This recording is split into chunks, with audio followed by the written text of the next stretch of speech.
to Jerusalem, where we have our Gallagher Fenwick, who's also staying on top of this story for us. Gallagher, what more are you hearing from there?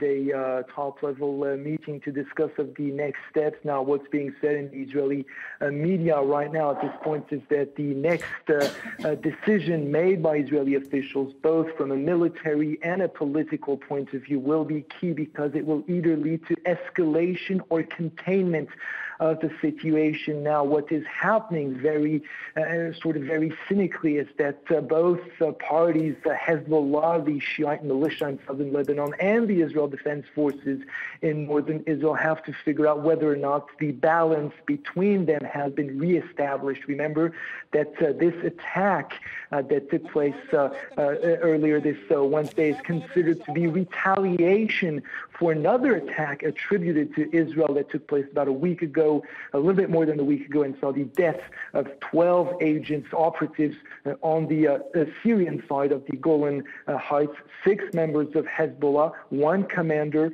the son of a famed Hezbollah commander, who, by the way, was also assassinated back in 2005. That was also attributed to Israel, but also 6 Iranians, members of Iran's Revolutionary Guard, 1 brigadier general, so top-level figures, and that was definitely considered a game changer, both by Hezbollah and by Iran. So today's attack, retaliation, will it satisfy them? Very unclear at this point. Remember that there was a scenario that took place in that exact same disputed area back in July of 2006, where Israeli soldiers had been abducted, and that had led to a major conflict, the last major conflict between Hezbollah and Israel. Are we seeing the first elements of a renewed larger conflict between these two parties? It's very unclear at this point. It's a developing situation, but tension is definitely very high. I'm also hearing that Israelis are retaliating or have retaliated with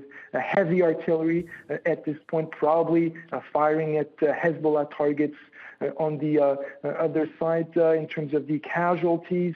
Again, the figures very imprecise at this point. Most of the time we're getting at least 4 Israeli soldiers wounded, perhaps more to come. Again, this is a fluid situation. Things are very tense. The Israeli army is being very careful of what it's putting out in its statements, which it is issuing to the media. But the political echelon is also responding. We heard a little bit earlier Prime Minister Benjamin Netanyahu warning those whom he called Israel's enemies in the north not to test Israel. Also saying, Benjamin Netanyahu also warning of a strong response to that attack.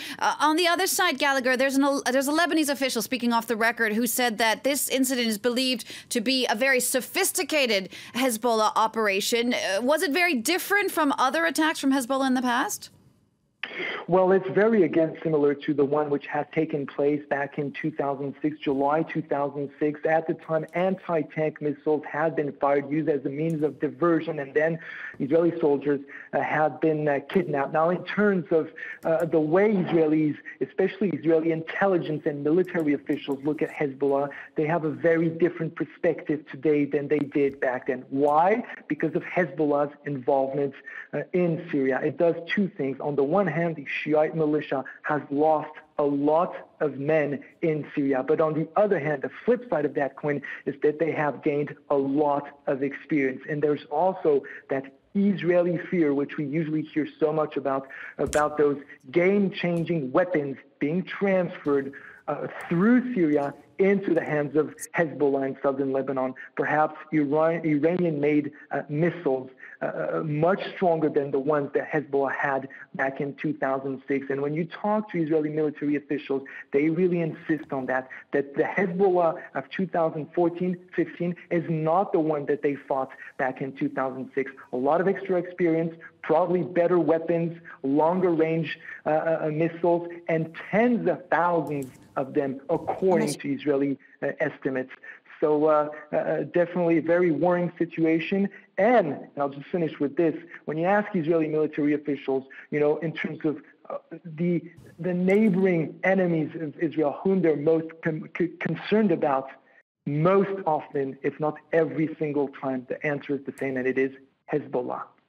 Gallagher Fenwick, thank you for that. Gallagher reporting from Jerusalem, talking